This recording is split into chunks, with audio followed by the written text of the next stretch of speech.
আমরা জানি parts of স্পিচকে ৮ ভাগে ভাগ করা হয়েছে। সেগুলো কি কি? Noun, pronoun, adjective, verb, adverb, preposition, conjunction, interjection. Hello everyone, আমি অনিমেষ আর তোমাদের সবাইকে ইডাব্লিউতে স্বাগত। এটা হচ্ছে আমার নতুন চ্যানেল আর এই চ্যানেলে এটা আমার ফার্স্ট ক্লাস হতে চলেছে। তো তোমাদের সবাইকে রিকোয়েস্ট করবো চ্যানেলটাকে অবশ্যই সাবস্ক্রাইব করে নিও, যাতে এই ক্লাসের পরবর্তী ক্লাসের নোটিফিকেশানগুলি সবার আগে তোমার কাছে পৌঁছয়। তো আজকের এই ক্লাসে আমরা কী নিয়ে ডিসকাশন করবো? আজকের এই ক্লাসে আমরা ডিসকাশন করতে চলেছি পার্টস অফ স্পিচ নিয়ে। সো পার্টস অফ স্পিচ কাকে বলে, পার্টস অফ স্পিচ ক প্রকার, আর এর ভাগগুলো আর কি কি উদাহরণ সহ আমরা আজকের ক্লাসে জেনে নেব। সো পার্টস অফ স্পিচের কটা ভাগ? আমরা জানি পার্টস অফ স্পিচকে ৮ ভাগে ভাগ করা হয়েছে। সেগুলো কি কি? Noun, pronoun, adjective, verb, adverb, preposition, conjunction, interjection. তো চলো পার্টস অফ স্পিচ আর এর ভাগগুলো আমরা স্লাইডের মাধ্যমে কমপ্লিট আলোচনা করে নিই। প্রথমে আমরা পার্টস অফ স্পিচের ভাগগুলো দেখে নেব স্লাইডের মাধ্যমে। তাহলে আমাদের ৮টা ভাগ কী কী আছে? Noun, pronoun, adjective, verb, adverb, preposition, conjunction, interjection. তাহলে পার্টস অফ স্পিচকে এই ৮টি ভাগে ভাগ করা হয়। এখন প্রত্যেকটা ভাগ নিয়ে আমরা আলোচনা করব, ঠিক আছে? তো ফার্স্ট আমাদের কি আছে? নাউন। তো নাউন মানে আমরা কি জানি? বিশেষ্য বা নাম। তাহলে যে ওয়ার্ড দ্বারা কোনো কিছু নাম প্রকাশ করা হয় তাকে আমরা কি বলবো? নাউন বলবো। আমাদের চোখের সামনে যা আমরা দেখি সেগুলোর নামকেই আমরা কি বলবো? নাউন বলবো। নাউন দ্বারা কী কী প্রকাশ করা হয়? কোনো ব্যক্তি, বস্তু, প্রাণী, স্থান, ঘটনা ইত্যাদির নাম বোঝায় নাউন দ্বারা, ঠিক আছে? তাহলে নাউন কি রেফার করে? নাউন রেফার করে যে কোনো প্রকার নামকে, ঠিক আছে? তার মানে আমরা আমাদের চারপাশে যেগুলো দেখছি সেগুলোই একটা নাউন, সেগুলোর নামই নাউন, ঠিক আছে? তাহলে nouns are use to name persons, things, animals, event, places, ideas etcetera. তাহলে এই নাউনের উদাহরণ কি? তাহলে আমরা জেনে নেব সেটা। তাহলে যেমন ধরো উদাহরণ হিসাবে আমি বলছি, Rahul does not like to go to school. তাহলে Rahul does not like to go to school. তাহলে রাহুল স্কুলে যেতে পছন্দ করছে না। তাহলে এই বাক্যে রাহুল কি? একটা নাম, ঠিক আছে? তারপর কি আছে? Pakistan is a Muslim country. তো আমরা জানি পাকিস্তান একটা দেশের নাম এবং সেটা কি? মুসলিম কান্ট্রি, মুসলিম দেশের কথা বলেছে। তারপর উদাহরণ হিসাবে কি বলেছে? Kohinoor diamond is very valuable.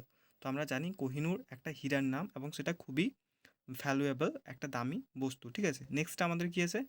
Classification of noun. তাহলে নাউনকে আমরা কটা ভাগে ভাগ করছি সেটাও তো জানার দরকার। নাউনকে আমরা কটা ভাগে ভাগ করে থাকি এবং কি কি সেগুলো আলোচনা করব এখন। তো নাউনকে আমরা 5টা ভাগে ভাগ করে থাকি। সেগুলো কি কি? Proper noun, common noun, collective noun, material noun, abstract noun, ঠিক আছে? তো এখন নাউন তো হলো, এরপর কি আসছে আমাদের? প্রোনাউন। তো প্রোনাউন মানে আমরা কি জানি? প্রোনাউন মানে হচ্ছে সর্বনাম, ঠিক আছে? তাহলে প্রোনাউন কখন ইউজ করব? আমরা নাউন যখন ইউজ হবে না, নাউনের পরিবর্তে আমরা প্রোনাউন ইউজ করব। নাউন না থাকলে নাউনের পরিবর্তে প্রোনাউন ইউজ করব। তাহলে যে সকল শব্দ আমরা নামের পরিবর্তে বসাই তাকেই আমরা প্রোনাউন বা সর্বনাম বলি। যেমন he, she, we, etcetera. The word which we use instead of noun is called pronoun, ঠিক আছে? তাহলে প্রোনাউনের এক্সাম্পল কি? যেমন ধরো প্রথমের ওয়ার্ডে আমরা কি বলেছিলাম? Rahul is a good boy. এখানে রাহুল তাহলে একটি নাউন।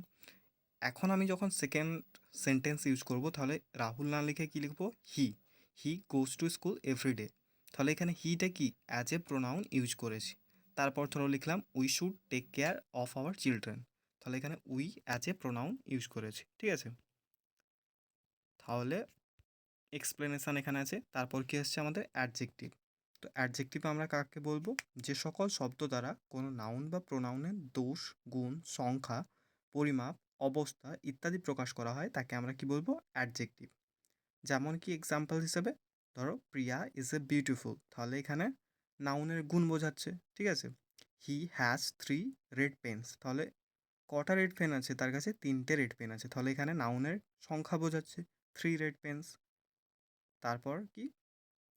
নাউনের অবস্থা বোঝাচ্ছে আর একটাতে, ঠিক আছে? তারপর কি আছে? ভার্ব। ভার্ব মানে কি? ক্রিয়া বা কাজ। যে কোনো প্রকার কাজ যখন করছি আমরা সেটাকে আমরা কি বলবো? ডুইং ভার্ব বলবো। তাহলে ভার্ব কি? যে শব্দ দ্বারা কোনো কাজ করা বা হওয়া বোঝায় তাকে আমরা কি বলে থাকি? ভার্ব বলে থাকি। যেমন go, eat, sleep, buy, sell, walk, run, see, play, write, এগুলো হচ্ছে এক একটা ভার্ব, ঠিক আছে? এক্সাম্পল হিসেবে কি বলেছে? We play cricket. তাহলে আমি কি প্লে করছি? ক্রিকেট প্লে করছি, খেলছি। তাহলে একটা কাজ করা হচ্ছে, তাহলে সেটাকে আমরা কি বলবো? ভার্ব। উই, তারপর কি আছে? He writes a letter. সে তাহলে একটা কি লিখছে? চিঠি লিখছে। তাহলে কাজ করা বোঝাচ্ছে, ওটাকে আমরা কি বলবো? Verb. He gave me a glass of water, ঠিক আছে? তাহলে he gave me a glass of water, তাহলে সে আমাকে এক গ্লাস জল দিল, তাহলে একটা কাজ করছে তো, তাহলে ওটাকে আমরা কি বলবো? ভার্ব বলবো, ঠিক আছে? তারপর কি আছে আমাদের অ্যাডভার্ব। তাহলে অ্যাডভার্ব কাকে বলবো? যে সকল শব্দ ভার্ব, অ্যাডজেক্টিভ বা অন্য অ্যাডভার্বকে মডিফাই করে বা কোনো কিছু অ্যাড করে সেই সকল শব্দগুলোকে অ্যাডভার্ব বলে। যেমন very, slowly, well, carefully, etcetera. তোমরা একটা মজার জিনিস লক্ষ্য করলে, অ্যাডভার্ব চেনা কিন্তু খুবই সোজা, কারণ এর শেষে দেখো ওয়াই, এল ওয়াই এগুলো প্রায় থাকে। যেমন ভেরি, স্লোলি, কেয়ারফুলি এগুলো শেষে কী আছে? এল ওয়াই আছে কিংবা ওয়াই আছে। তো অ্যাডভার্ব চেনা এইভাবে খুবই সহজ। তো এই অ্যাডভার্বের এক্সাম্পল কি? ধরো আমি বললাম he asked my name gently, দেখো এখানেও শেষে কিন্তু এল ওয়াই আছে। তারপর কি? সি ওয়াক স্লোলি, তাহলে এখানে স্লোলিটা হচ্ছে অ্যাডভার্ব, এখানেও দেখো এল ওয়াই আছে শেষে। She brought a very long dress, তাহলে এখানে কোনটা adverb? She brought a very long dress, ঠিক আছে? তাহলে এখানে কোনটা অ্যাডভার্ব? তোমরা এটা কমেন্টে জানিও, ঠিক আছে? তারপরে কি আছে আমাদের? প্রিপোজিশন বা পদান্বয়ী অব্যয়। তাহলে প্রিপোজিশন কাকে বলে? প্রিপোজিশন বাংলায় আমরা কি বুঝি? প্রিপোজিশন, প্রি মানে কি? পূর্বে, আর পজিশন মানে অবস্থান। তাই খুব সহজেই বোঝা যাচ্ছে যে যে সকল শব্দ নাউন বা প্রোনাউনের পূর্বে অবস্থান করে বাক্যের অন্যান্য অংশের সাথে ওই নাউন বা প্রোনাউনের সম্পর্ক স্থাপন করে, তাকে আমরা কি বলবো? প্রিপোজিশনস। যেমন in, on, under, with, at, over, of, below, throughout, by, about, until, etcetera, ঠিক আছে? তাহলে প্রিপোজিশনের কি এক্সাম্পল আছে? ধরো আমি বলছি the book is on the table, তাহলে বইটা কোথায় আছে? টেবিলের ওপরে, তাহলে ওপরে থাকা বোঝাতে আমি কি ইউজ করেছি? অন দ্য টেবিল, তাহলে অন অ্যাজ এ প্রিপোজিশন আমি ইউজ করেছি। তারপর কি বলবো? তারপর এক্সাম্পল আছে Rabi is hiding behind the tree, তাহলে রবি কার পেছনে লুকোচ্ছে? গাছের পেছনে, তাহলে গাছের এখানে পেছনে, তাহলে এখানে প্রিপোজিশন কি ইউজ হয়েছে? বিহাইন্ড। বিহাইন্ড মানে কি? পেছনে, তাহলে গাছের পেছনে হিসাবে এখানে behind as a preposition use হয়েছে। তারপরে গিয়েছে the girl ব্রট a letter for me from the teacher who taught us English, ঠিক আছে? এখানে তাহলে প্রিপোজিশন কোনটা? এটাও তোমাদের কমেন্টে বলতে হবে, ঠিক আছে? তারপর আমাদের কি আছে? কনজাংশন। তাহলে কনজাংশন কাকে বলবো আমরা? সংযোজক অব্যয়, বাংলায় কি বলবো? সংযোজক অব্যয়। তাহলে যখন একটা জিনিস আর একটা জিনিসকে অ্যাড করছে, যুক্ত করছে, সংযোগ করছে, তখন আমরা ওটাকে কি বলবো? কনজাংশন। তাহলে যে সকল ওয়ার্ড একাধিক শব্দ, বাক্য কিংবা ক্লজকে সংযুক্ত করে তাদেরকে আমরা কি বলবো? কনজাংশন। যেমন and, or, but, yet, for, nor, so, because, etcetera, ঠিক আছে? তাহলে ইউজুয়ালি কনজাংশন কি করে? জয়েন্স করে a word with another word, তাহলে একটা ওয়ার্ডকে আর একটা ওয়ার্ডের সাথে কনজাংশন কি করে? যুক্ত করে। Or joins a sentence with another sentence, আর কি করে? একটা সেন্টেন্সকে আর একটা সেন্টেন্সের সাথে যুক্ত করে, একটা বাক্যকে আর একটা বাক্যের সাথে কনজাংশন কি করে? যুক্ত করে। ইট ইজ এ কানেক্টার, তাহলে এটা কি? একটা কানেক্টার যে কিনা দুটোকে কানেক্ট করে। ইট লিঙ্কস ওয়ার্ড, তাহলে কি? এটা শব্দগুলোকে লিঙ্ক করে। সেন্টেন্সকেও লিঙ্ক করে, আর কি করে? ফ্রেজেস অর ক্লজেস, তাহলে এগুলোকেও লিঙ্ক করে থাকে কনজাংশন। তাহলে কনজাংশন মানে কি? যুক্ত করা বা সংযোজক অব্যয়।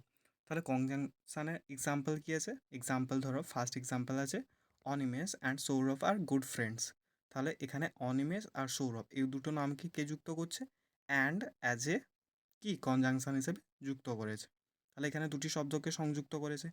অঙ্কিত is a boy but Mou is a girl, তাহলে এখানে বাট অ্যাজ এ কনজাংশন দুটো নেমকে যুক্ত করেছে। She gave me the letter and then she quickly, ঠিক আছে? এখানে কি হয়েছে? দুটো ক্লজকে যুক্ত করা হয়েছে। তারপর কি আছে? ইন্টারজেকশন বা আবেগসূচক অব্যয়। আবেগসূচক অব্যয়। তাহলে ইন্টারজেকশন মানে কি? হঠাৎ করে মনের আবেগ কিংবা অনুভূতির কোনো পরিবর্তন প্রকাশকে আমরা কি? ইন্টারজেকশন বলে থাকি, ঠিক আছে? আবেগ প্রকাশ করছি, যেমন হারে, ঠিক আছে? হুরে, অ্যালাস, ও, ব্রাভো, আউচ, অ্যাটসেট্রা, ঠিক আছে? ধরো আমি বললাম হুররে, হুররে তারা ম্যাচটা জিতে গেল, তাহলে হুররে মনের এক্সপ্রেশন প্রকাশ করছি আমি, ঠিক আছে? আবেগ প্রকাশ করছি। অ্যালাস, দুঃখিত হয়ে আমি অ্যালাস বললাম। ও, ব্রাভো, ঠিক আছে? তাহলে ইট এক্সপ্রেসেস, এটা কি এক্সপ্রেস করে? স্ট্রং ফিলিংস, ঠিক আছে? তাহলে স্ট্রং ফিলিংস এক্সপ্রেস করে, ইমোশনকে এক্সপ্রেস করে, আর কি করে? And sudden changes of mind, ঠিক আছে? মাইন্ডের তাহলে আমাদের মনের কি হঠাৎ পরিবর্তনকে ইন্ডিকেট করে।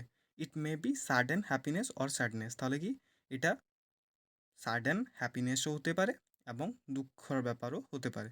তাহলে ইন্টারজ্যাকশনের এক্সাম্পল কী আছে আমাদের, alas her father is dead, তাহলে এখানে alas as a interjection use করা হয়েছে, আমরা বুঝতে পারছি। Hurray we won the match, তাহলে আমরা ম্যাচটা জিতে গেলাম, ওই জন্য আমরা কি মনের আবেগ প্রকাশ করছি হুররের মাধ্যমে। ও হোয়াট এ বিউটিফুল গার্ল সিজ, তাহলে এখানে ও অ্যাজ এ ইন্টারজ্যাকশন ইউজ হয়েছে, ঠিক আছে। তো আজকের ক্লাস এই অবধি। পরের বারে আমরা কি করব, প্রত্যেকটা পার্টকে পুরোটা ডিসকাশান করব, ঠিক আছে। তো ভিডিওটা ভালো লেগে থাকলে অবশ্যই লাইক, কমেন্ট আর সাবস্ক্রাইব করে দিও চ্যানেলটাকে। Thank you.